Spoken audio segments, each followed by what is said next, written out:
The morning she found the ledger. The house smelled like wood smoke and dried lavender, the way it always did in October, the way she had learned to associate with a particular kind of quiet that was not peace. Lenora had been looking for the acorn shears. That was all. She had been making candles for the winter stores. Beeswax, cotton wick, the same work she did every October, the same work she had done every October for 6 years. And she needed the shears to trim the wicks before the wax set, and she thought she had left them in the top drawer of the desk in the study. The room she rarely entered because it was understood, without either of them saying so, that the study was Aldrich's. The drawer stuck. She had to pull twice. And when it came open, the shears were there, but so was the ledger. Small, brown-covered, the kind a man keeps for household accounts. She almost didn't open it. She almost took the shears and left. She opened it. The first entry was dated March of the previous year. Her mother's brooch. The cameo with the pale coral face. The one her mother had worn to church every Sunday until she couldn't anymore. The one her mother had pressed into Lenora's hands the week before she died and said, "Keep this, it was your grandmother's," was listed at $4.30. Lenora stood in the study for a long time. Outside, the oak tree her father had planted the year she was born dropped a branch in the wind. She heard it hit the ground. She didn't move. She turned the page. Her grandmother's silver sugar bowl. The small landscape painting from the upstairs hallway, the one her uncle had sent from Philadelphia. The ivory-handled letter opener her father had used every morning of her childhood. Item by item, date by date, the ledger catalogued the quiet disappearance of everything her family had given her when she married Aldrich Fenmore and moved into this house and tried to make it a home. She had never asked where those things went. When she'd noticed the brooch missing from her jewelry box, Aldrich had told her she must have misplaced it. She had believed him, or she had wanted to, which she now understood was not the same thing. The final entry in the ledger was 3 weeks old. Her mother's writing desk, the small cherry wood one that had sat in the corner of Lenora's childhood bedroom, the one she had written letters on as a girl, the one she had asked Aldrich to bring from her parents' house after the estate was settled. He had told her it was damaged in transit. He had told her the wood had warped. He had said he was sorry, and she had thanked him for trying. The desk was listed at $11. Lenora set the ledger back in the drawer exactly as she had found it. She took the shears. She went back to the kitchen and finished trimming the wicks, and she did not cry.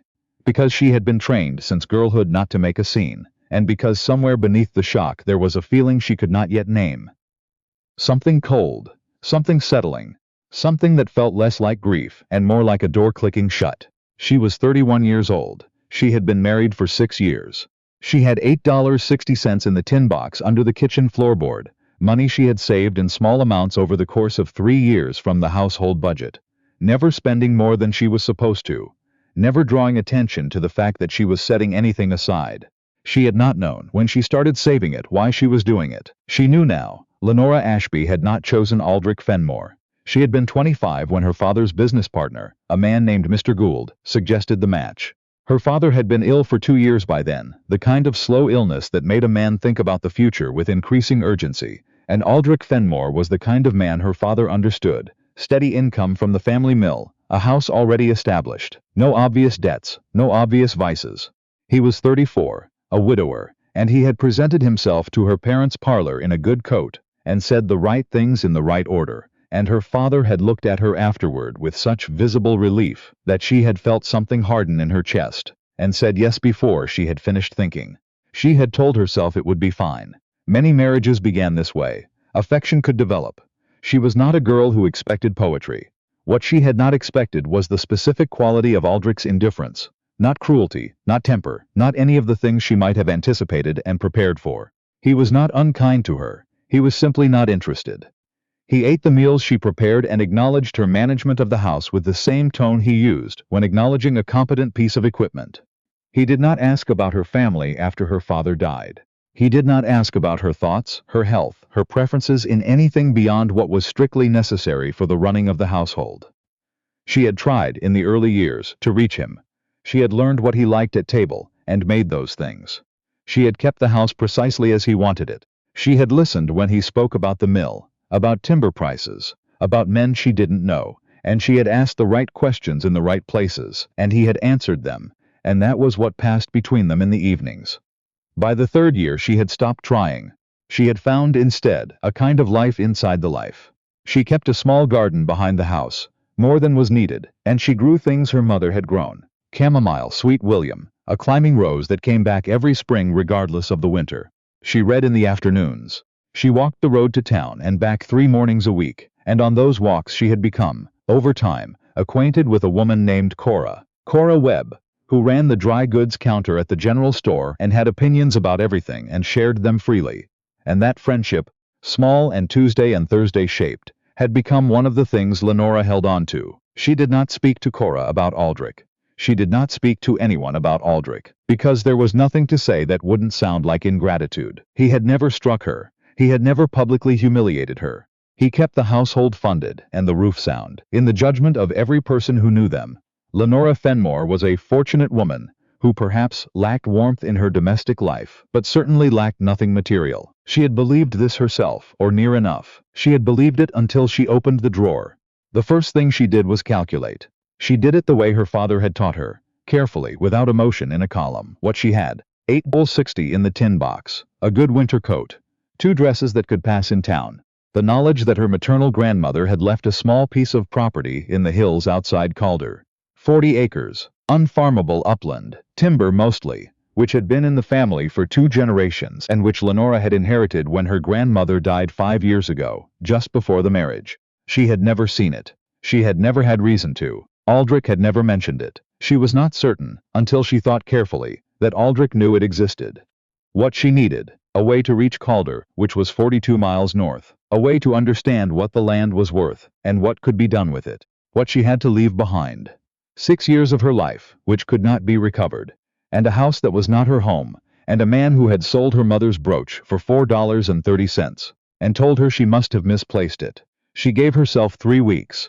She did not change anything visible. She continued to make the candles, to prepare the meals, to walk the road to Cora's store on Tuesdays and Thursdays.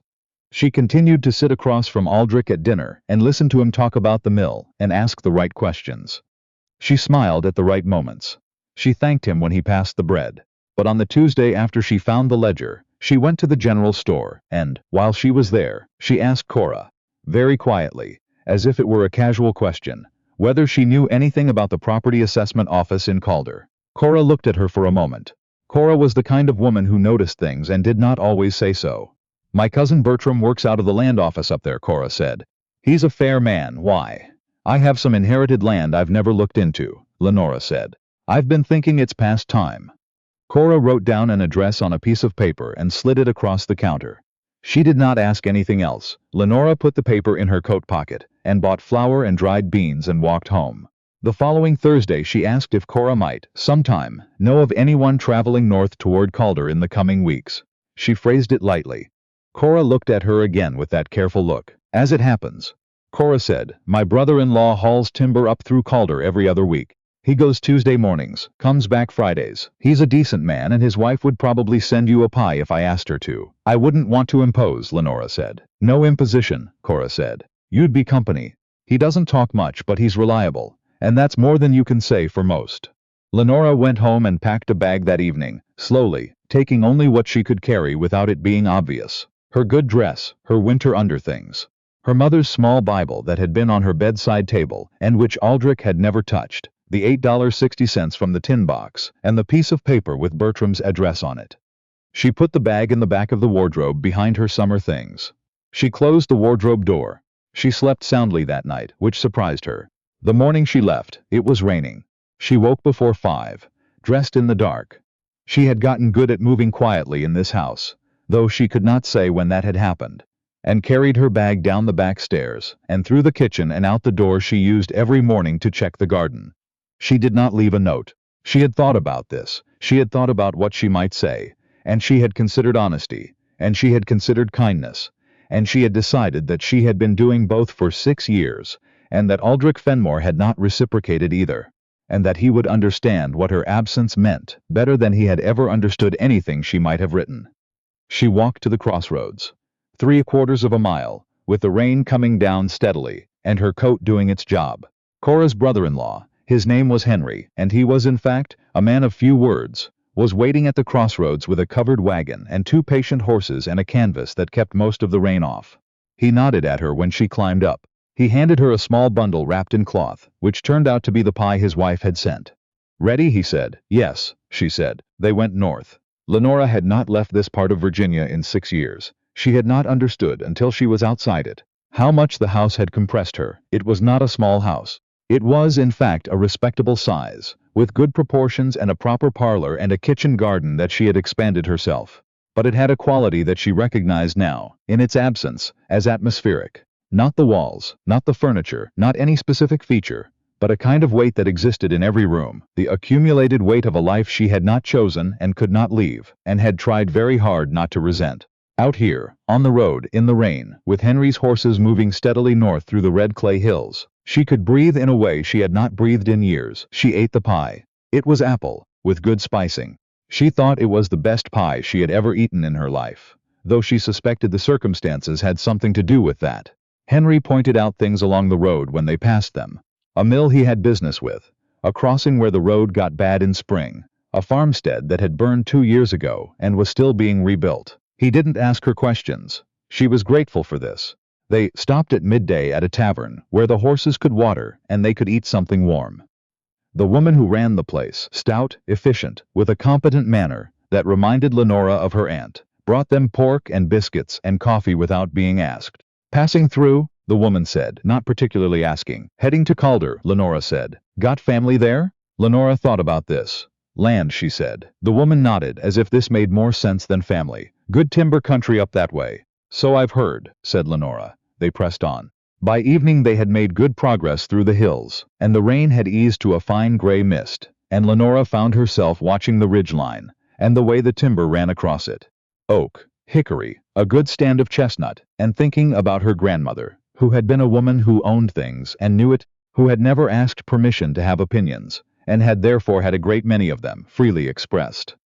Lenora had been 12 years old when her grandmother died, and she remembered that the grief she'd felt had, underneath it, a particular quality of loss that she hadn't had words for at 12. She had the words for it now. What she'd lost was a model, a proof that women could occupy their lives fully and without apology, could own property and manage it, could make choices that did not defer to a husband's preferences. Because in her grandmother's case, there was no husband, had not been for 20 years, and her grandmother had never seemed to miss him. The land had been her grandmother's land, handed down from her grandmother's mother. It had stayed in the women's line because the men had kept marrying out of it. Lenora was very glad, in the rain, 42 miles north of the house she had just left, that Aldrich Fenmore had never known about it. She stayed 2 nights at a boarding house in Calder run by a Mrs. Everett, a tall, angular woman who made good coffee and asked no questions beyond what was necessary for the business of the house. The room was small and clean, and the window looked out over a street of modest frame buildings and one stone church, and Lenora slept in it with a kind of uncomplicated depth that she associated with her childhood, before she had learned to be careful. On the first morning she went to the land office and found Bertram Webb, who was Cora's cousin, and therefore, apparently, a man of some innate reliability, because he was patient and thorough, and walked her through the documents with care. The land was exactly what she'd understood. 40 acres, timber heavy, with a creek that ran the northeast corner. The timber rights alone had a meaningful value. The land had no liens against it. It was hers, registered in her name, as her grandmother had arranged it. Not as part of the marriage estate, not transferred to Aldrich, because her grandmother had been a woman who understood these things and had arranged them accordingly. "Has anyone approached you about the timber?" Bertram asked. "I didn't know to be approached," she said. He nodded slowly. "There's been some interest in this area. Not pressure, interest. You have time to make a considered decision." "What would a considered decision look like?" he told her. He explained the options: selling the timber rights while retaining the land, leasing, selling outright. He told her what each option typically yielded, in round numbers, for a parcel of this size and quality. He did not tell her what to do, and she respected him for that. She asked for 2 days to think. She spent the first afternoon walking the edge of the land, which was accessible from a wagon road that ran up from the valley. The trees were old and straight, better than she'd imagined. The creek was clear and quick. There was a level clearing at the south end where the land opened out and you could see the ridge across the valley, blue in the afternoon haze, and she stood there for a long time in the cold and thought about her grandmother standing in the same place and deciding to keep it. She went back to Mrs. Everett's that evening and sat at the small desk in her room and wrote letters. One to Cora, who deserved to know that she had arrived safely and that the pie had been exceptional. One to her cousin Adelaide, in Roanoke, who was practical and had a spare room and had told Lenora twice. Once 3 years ago and once last spring, both times in the careful way women tell each other things they cannot say directly, that the door was open if ever Lenora needed it. She was going to need it. Not permanently. She understood that much. What she needed was time. Time to consult with Bertram about the land. Time to arrange the finances. Time to establish something of her own before she had to negotiate whatever came next with Aldrich. A separation. Perhaps more than that. She was not certain yet what the law would permit, or what she would want when she was standing in cleaner air and could think without the weight of the house pressing on her. But she knew this. She was not going back to that house without something to stand on. She was not going back to that kitchen and those candles and that dinner table until she understood what her own life could look like, what she was capable of, what she had that was hers, and could not be sold without her knowledge. She sealed the letter to Adelaide and set it on the desk, and looked out the window at the dark street and the stone church, and the one lantern swinging above the tavern door.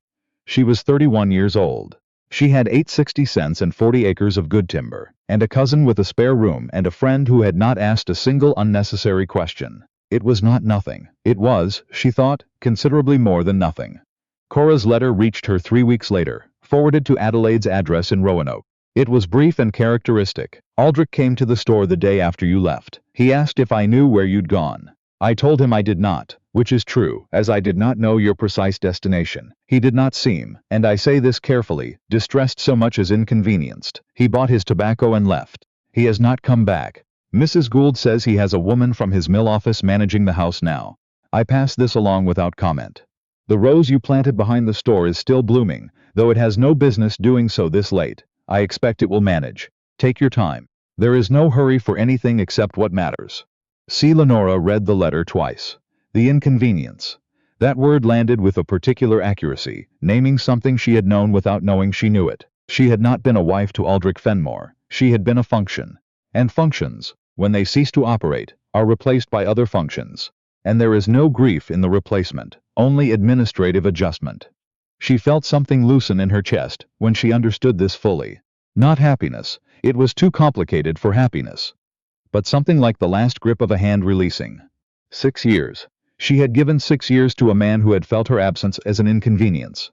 She was going to make sure that those years were the last thing she gave away without knowing what she was giving. Adelaide was 43, widowed, and ran a small school out of her front parlor for girls whose families couldn't afford the formal academy. She had a directness that Lenora had always found bracing and now found necessary. She did not fuss over Lenora's arrival, and she did not ask probing questions, but on the third evening, sitting by the fire after supper with her mending in her lap, she said, "You don't have to tell me anything, but you can if you want to." Lenora told her. Not all of it. She was not yet certain she had words for all of it. But the ledger, and the brooch, and the 6 years of being useful but not wanted, and the bag packed quietly in the dark while the rain came down. She told it straightforwardly, without the softening she would have applied in other company, and Adelaide listened without interrupting and without the expressions of sympathy that Lenora had learned over the years to find exhausting. When she was done, Adelaide put down her mending. "You have the land," Adelaide said. "Yes, and you spoke to the man at the land office. I have an appointment next week to discuss the timber rights formally. Bertram thinks a lease arrangement makes the most sense for now. Income without surrendering ownership." Adelaide nodded slowly.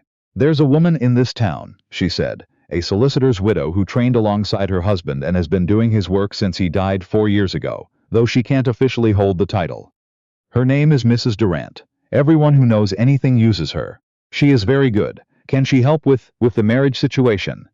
"She can help you understand what you're entitled to," Adelaide said, "which is where you have to start. Understanding what you're entitled to." They sat quietly for a moment. "I didn't know," Lenora said. "I didn't know any of this was possible. I thought," she stopped, "I thought I was managing. I thought I was doing what was reasonable. I thought that was what you did." "It is what most women do," Adelaide said. "It's what I did for most of my marriage until I stopped. And then Louis died, and I didn't have to anymore, and I discovered I was much better at my own life than I had been at the life I'd been fitted for." She picked her mending back up. "You are going to be fine," she said, in the tone of a woman who does not offer reassurances unless she means them. "Not immediately. Not easily. But you are 31 and you are not stupid, and you have land and at least one friend with good judgment. That is an adequate foundation." She met with Mrs. Durant the following week. The woman received her in a sitting room that also functioned as an office, with a document case on the side table, and a manner that was precise without being cold. She explained Lenora's situation back to her after listening to it, point by point, which Lenora found clarifying. She explained what Lenora's options were, legally. She explained what Lenora's rights were with respect to the property her grandmother had left her. Clear, not part of the marital estate, protected under the terms of the bequest as her grandmother had specifically arranged. She explained the practical and legal possibilities with respect to the marriage, and she was frank about what each path would cost, and what each path would yield.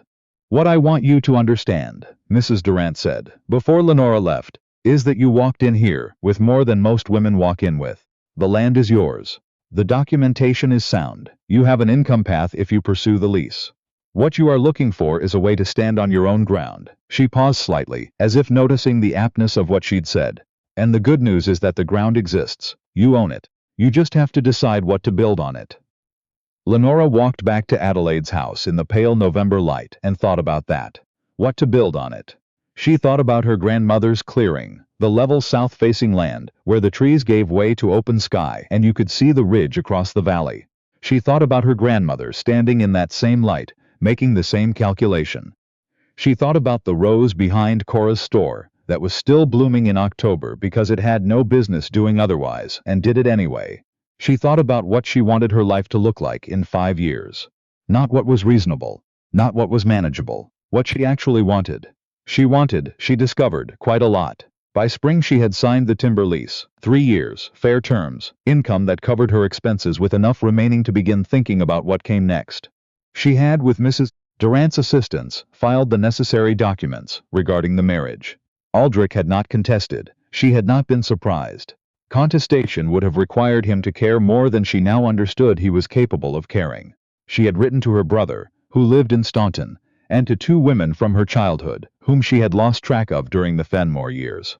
The way women lose track of their people when a marriage consumes the space where a life should be. They had written back. She had been startled by how quickly the connections came back, like circulation returning to a limb. In April, she went back to the land. She brought Adelaide, and Cora, who had taken the coach up from the crossroads with a basket of food and the same carefully neutral expression she'd worn the day Lenora had asked about Calder, which Lenora now understood to be her way of managing strong feelings, and Bertram Webb, who walked the timber stands with them, and pointed out which trees were ready and which needed another 10 years, and which creekside section had the best prospects for a small structure, if she ever wanted to put one up. "What kind of structure?" Lenora asked. Bertram considered. "That depends on what you mean to do with the land long term." "I'm thinking about that," she said. She stood in the south clearing and looked at the ridge and thought about it seriously. She could live here, she thought. Not yet. Not without more planning than she had done. Not without knowing more about what was possible. But she could. Other women had. Her grandmother had spent weeks here every summer, in a small cabin that had fallen down sometime in the decade after her death. The land knew how to hold people. It had that quality. She could feel it. She thought about what Mrs. Durant had said, about standing on your own ground. She thought about a school, about Adelaide's parlor, the girls at their slates, the serious work of teaching someone that they had a mind, and it was theirs to use. There was nothing like that in the valley below. There were families up here who had daughters who were walking miles to any kind of schooling or getting none at all. It was not a plan yet.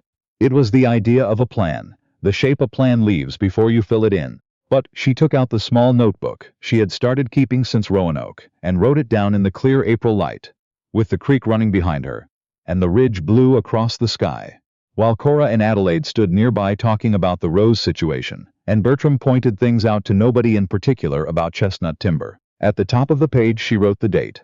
Below it, she wrote, "What I mean to do," and she began.